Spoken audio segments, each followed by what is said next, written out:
The wind carried the scent of burning pine long before the flames reached the valley. But Clara didn't notice it until the sky turned the color of rust and the birds fled in, desperate flocks overhead. She had lived alone in the old cabin for 3 years, ever since her husband died in a mining accident, leaving her with a newborn son and a world that felt colder than the mountains in winter. People in town called her the quiet widow, a woman who kept to herself and trusted no one but the tiny baby boy who clung to her like she was the only safe thing left in the world. On the morning the fire came, Clara was washing clothes beside the creek, humming softly to keep her baby calm, but a crack like thunder tore through the air. She turned and saw the ridge exploding in flames, trees igniting like matchsticks as the wind funneled the inferno straight toward her cabin. Panic slammed into her chest. She grabbed her baby, still swaddled in a thin red cloth, and ran barefoot across the rough ground. Smoke cascaded down the hillside, choking the air and turning the sunlight into a dim, eerie haze. Every instinct told her to hide, to curl around her child and pray, but Clara forced herself to keep moving toward the river. Her legs shook, lungs burning, tears mixing with soot as she raced through falling ash. She stumbled over a root and crashed to her knees, shielding the baby with her body. He whimpered weakly, and that tiny sound was enough to pull her back onto her feet. She had to reach safety. She had to keep him alive. Then a massive burning branch fell behind her, sealing off the path she had taken. Surrounded by fire on 3 sides, Clara staggered toward a blackened tree stump and collapsed, cradling her baby close as flames devoured the forest around her. She was ready to surrender, ready to whisper goodbye, until the sound of hooves thundered through the smoke. At first she thought she imagined it, but then a dark figure broke through the haze, a towering horse, nostrils flaring, mane streaked with ash, carrying a man whose presence felt as fierce as the flames themselves. He wore a weathered hat, a vest covered in dust, and eyes full of determination. It was Rowan Hale, the richest, most elusive rancher in the entire state. A man so powerful that people claimed he owned half the land from the river to the mountains. Yet no one really knew him. He was a ghost, a legend, a man who built an empire only to vanish into it. Clara had seen him once in town years ago, but never again. What was he doing here in the heart of a burning forest? Rowan swung off his horse before it even stopped moving, dropping to one knee beside her. "Can you stand?" he shouted over the roar of the flames. Clara tried but nearly collapsed again. He scooped her and the baby into his arms as if they weighed nothing, then lifted them onto his horse. "Hold tight," he ordered. His voice was deep, steady, impossible to disobey. The horse reared and charged through the firestorm, Rowan guiding it with fearless precision. Clara clung to him, unable to think, barely able to breathe as burning branches fell around them and smoke thickened like nightfall. Rowan leaned over her, shielding her and the baby with his own body. She felt the heat blistering the air, felt the tremble of the horse's powerful muscles, felt Rowan's arm like a steel band keeping her upright. They raced through a narrow gap between flaming trunks, embers exploding like sparks from the mouth of hell. A tree crashed behind them, but Rowan didn't slow. His voice stayed calm, determined. Almost there, just a little farther, when they burst out of the wall of smoke and into the open meadow. Clara broke into sobs, not because she feared dying anymore, but because she realized she and her baby were still alive. Rowan pulled the horse to a stop near a stream and helped her down gently. Clara's legs buckled and Rowan caught her.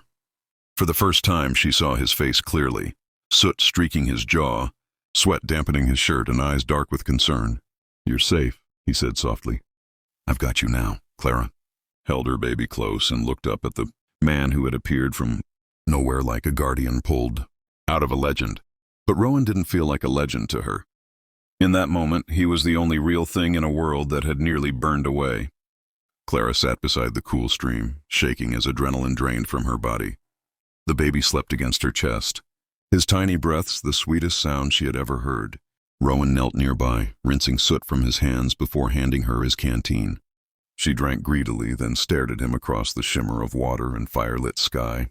"Why were you there?" she finally asked, her voice hoarse. Rowan didn't answer at first. He looked past her toward the burning forest, jaw tight, eyes calculating. "My ranch hands spotted the fire from the northern ridge," he said. "I rode out ahead to see if anyone was trapped." His voice shifted, growing quieter. "I didn't expect to find you. Clara frowned. You don't even know me. Rowan lifted his eyes to hers, and for a heartbeat she forgot how to breathe.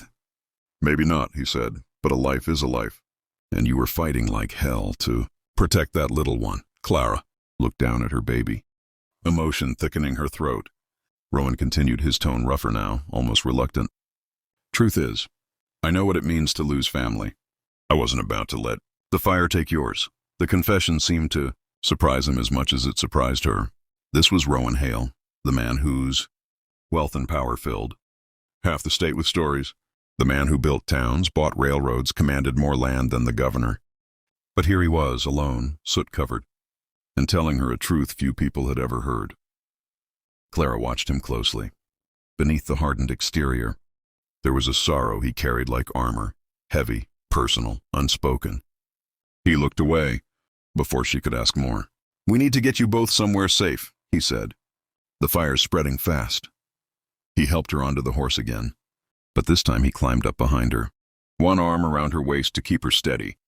The contact startled her, a warmth she hadn't felt in years, a strength that steadied her trembling breath. As they rode across the meadow, Clara realized the fire wasn't the only danger she had survived. She had escaped years of loneliness, years of believing no one saw her, years of raising a child in silence. Beside Rowan, she felt something stir, something she thought she had buried with her past. Rowan guided the horse toward a sprawling ranch house perched atop a hill. Clara stared in awe. She'd heard rumors of Hale, ranch, thousands of acres stretching beyond the horizon, livestock worth fortunes, barns bigger than town halls, but she'd never imagined it would look so alive. Lanterns flickered along the fences, ranch hands hurried to secure animals, and wagons were loaded with supplies. Rowan's people treated him not like a master, but like a leader they trusted to walk through fire if needed. And he had, for her. When Rowan lifted her down in front of the ranch house, she wavered again from exhaustion. Rowan caught her arm gently. You're safe here, he said. Stay as long as you need. Clara felt tears prick her eyes. No one had spoken to her with such sincerity in years. Why are you doing this? She whispered. Rowan hesitated, then touched the brim of his hat as if searching for the right words. Because surviving isn't enough, he said softly. You deserve a chance to live. In those words, Clara felt the walls she had built around her heart begin to crack. Over the next hours, the ranch bustled with action. Blankets, food, a doctor checking the baby, all at Rowan's command. Yet he never left her side for long. Whenever she looked up, he was there. Arms crossed, eyes protective, voice steady. Night settled slowly, painting the sky purple and amber. The fire glowed on the horizon, but Clara no longer feared it. Not here, not with him. Rowan brought her a warm drink, sitting beside her on the porch. For the first time, he seemed unsure of himself. Clara, he said, voice low, you don't owe me anything. But if you'll stay, even for a little while, I'd be honored. She looked at him, really looked. The powerful rancher who owned half the state was offering something more valuable than land. He was offering a place in his world, and perhaps in his heart. Clara reached for his hand. Rowan, maybe I've been waiting for someone to find me. A slow, stunned smile touched his lips, the kind of smile that changed the air around them, the kind of smile that carried promise. The baby stirred between them, and Rowan gently touched the child's tiny hand.